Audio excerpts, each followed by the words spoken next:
Salve Sobat Pena Katolik, berjumpa kembali di Setitik Embun, sebuah renungan harian untuk kita semua. Renungan hari ini, Jumat 21 November 2025. Bacaan Injil diambil dari Injil Lukas bab 19 ayat 45 sampai dengan 48. Inilah Injil suci menurut Lukas. Dimuliakanlah Tuhan. Pada waktu itu, Yesus tiba di Yerusalem dan masuk ke Bait Allah. Maka mulailah ia mengusir semua pedagang di situ. Ia berkata, "Ada tertulis, rumahku adalah rumah doa. Tetapi kalian telah menjadikannya sarang penyamun." Tiap-tiap hari Yesus mengajar di Bait Allah. Para imam kepala dan ahli Taurat, serta orang-orang terkemuka bangsa Israel, berusaha membinasakan Yesus.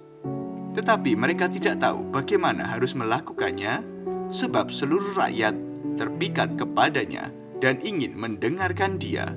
Demikianlah sabda Tuhan. Terpujilah Kristus. Saudara-saudariku terkasih, dalam bacaan Injil hari ini, kita melihat Yesus datang ke Bait Allah, lalu ia mengusir para pedagang yang beraktivitas di sana. Dan sabda Yesus yang sungguh menggetarkan hati adalah yang ini. Ada tertulis, "Rumahku adalah rumah doa, tetapi kamu menjadikannya sarang penyamun." Nah, kalimat ini membuat saya berhenti sejenak.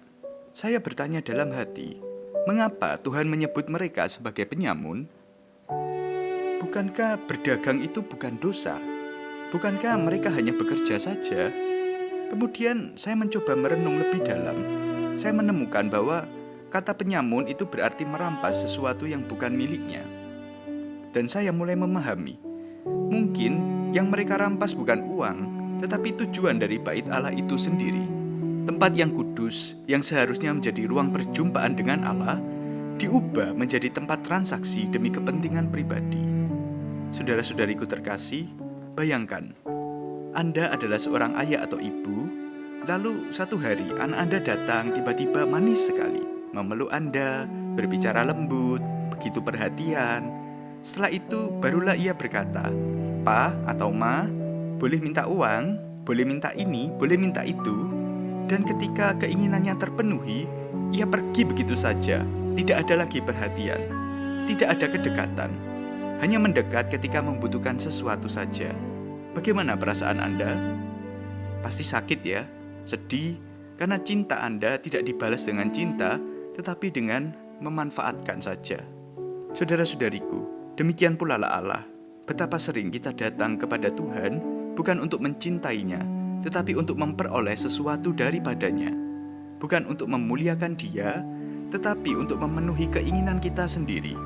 Kadang seseorang melayani bukan untuk memuliakan nama Tuhan, tetapi agar terlihat suci, terlihat hebat, lalu dipuji, dianggap baik, atau membangun citra rohani yang begitu indah. Secara tidak langsung, ia mengambil kemuliaan Tuhan untuk dirinya sendiri. Ia memakai hal-hal rohani sebagai panggung, bukan sebagai persembahan. Bukankah ini sama dengan para pedagang itu? Tempat kudus tetap berdiri, tetapi motivasi hatinya telah berubah. Saudara-saudariku terkasih, mari kita belajar jujur di hadapan Tuhan. Apakah saya pernah memperlakukan Tuhan seperti alat untuk mencapai tujuan saya pribadi? Atau apakah saya pernah datang kepadanya hanya ketika ada masalah atau kebutuhan saja? Atau apakah saya pernah menjadikan pelayanan sebagai tempat mencari perhatian atau pujian?